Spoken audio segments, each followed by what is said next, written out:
One thing that's very important to me to talk about is the effect of tracking in schools, and some of this is very personal for me.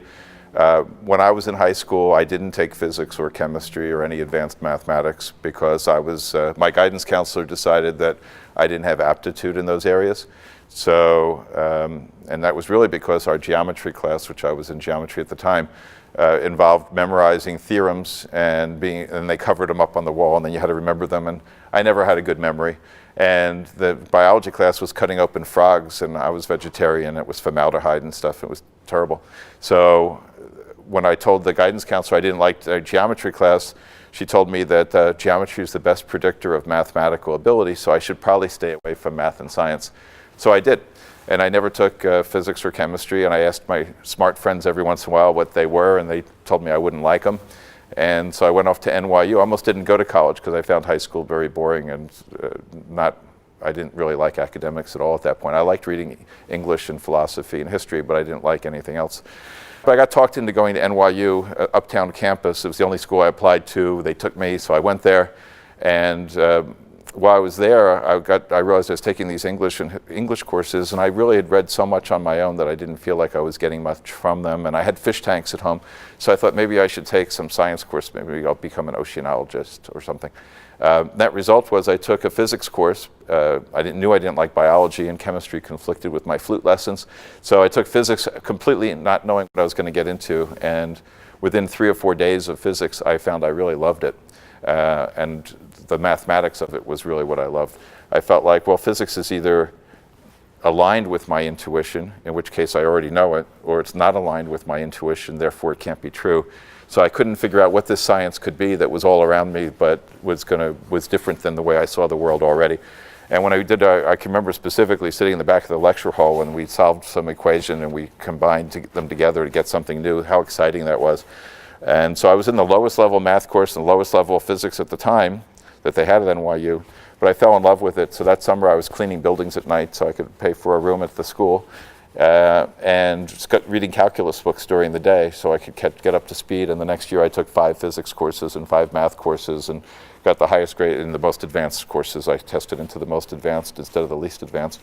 And then the next year they closed the campus, not because of anything I did, but they closed the NYU's uptown campus. We either could transfer downtown or we could transfer anywhere else. So I just applied to transfer to MIT and ended up finishing a physics degree there. And I did research there that was published in the Journal of Applied Physics, which is unusual for an undergraduate. And all of this, the only reason I'm saying this isn't so much to brag about my success as to say that I was the kid in the school that everyone said wasn't good at math and science and was put in all the tracks that was not math and science.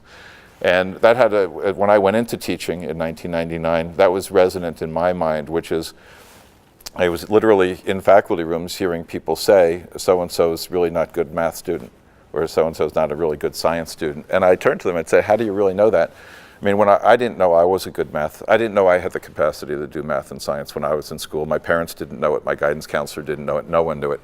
So that's driven me to the conclusion that we really shouldn't track students at all because there's no way for us to know what people are good at.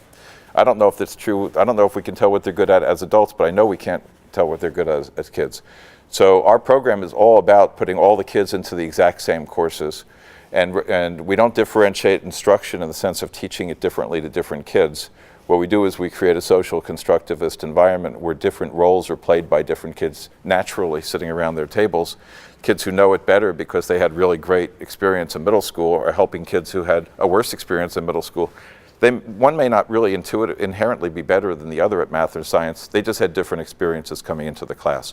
And what they do is they very quickly catch up. In fact, 2 of the first 4 students we got into MIT had been told they were not allowed to take algebra in 8th grade because they were considered too weak in it. And they went off and got computer science degrees from MIT. So validating the idea that we couldn't have told, no one could have told, until they had the experience and exposure to math and science, there's no way to sort out the kids. So if you can't sort them out, just educate all of them and let them sort themselves out. And we found that tremendously successful. And now we've moved this program into schools. As we've expanded, the schools that are much quicker to accept a program that's different and not consistent with what they've done in the past are schools that have high needs. So urban schools are more open to a new idea than an affluent suburban school. We've ended up in a lot of schools that have high needs, and using this same approach of social constructivism, having them work together, not tracking anyone. We've had now at this point 8 of the top 20 schools in the state of New Jersey for the percentage of kids taking AP Physics are using our methods and being taught by the physics teachers we created. And the 8 schools that we're that are in the top 20 are more than 60% free and reduced lunch, more than 70% Black and Hispanic.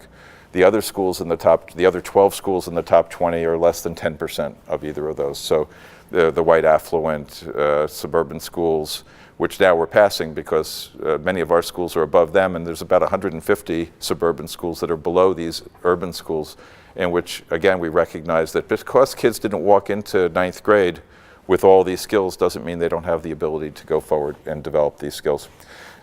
As you implement this and as you get rid of tracking, you can't just hope it works. You've got to do a number of things. You've got to do things like our social constructivist classroom. You can't just have kids sitting in isolation, because if they're sitting in isolation in the class and they don't have a good background, they have no way of catching up. You've got to give the ability to take retakes after school, because if they fall behind because they may take longer because they're remediating a lot of weakness in math and science from prior experience. They may take longer to learn something, but you can't hold that against them and fail them in a way that they can never get back again. You need to set up after-school clubs where the top students come and work with the weaker students so that they prepare them to study together so they can take a retake. Give them the old test back that they failed, and tell the top student they can get 10% of all the extra points the kid gets on the retake that they're tutoring. By the way, I always mention to the strongest students that it's really great when I'm writing their college recommendation letters if I can talk about all the time they spend after school helping other students, because colleges are looking for that too. Every college, every organization wants to create a community. And so creating this learning community is integral to everything we do. And I think it answers the question of tracking in a way that's very positive, where most of the other answers are very negative, which is isolate the kids who haven't learned well in the past, stick a new teacher with them because they don't have the seniority to deserve the better kids. And then if you put all the kids who hate learning and a teacher who hasn't any experience teaching in a room together, we can all guess the outcome. Those kids are going to get worse and worse year by year. If you put them all together like we do, then they all get better year by year. Thank you.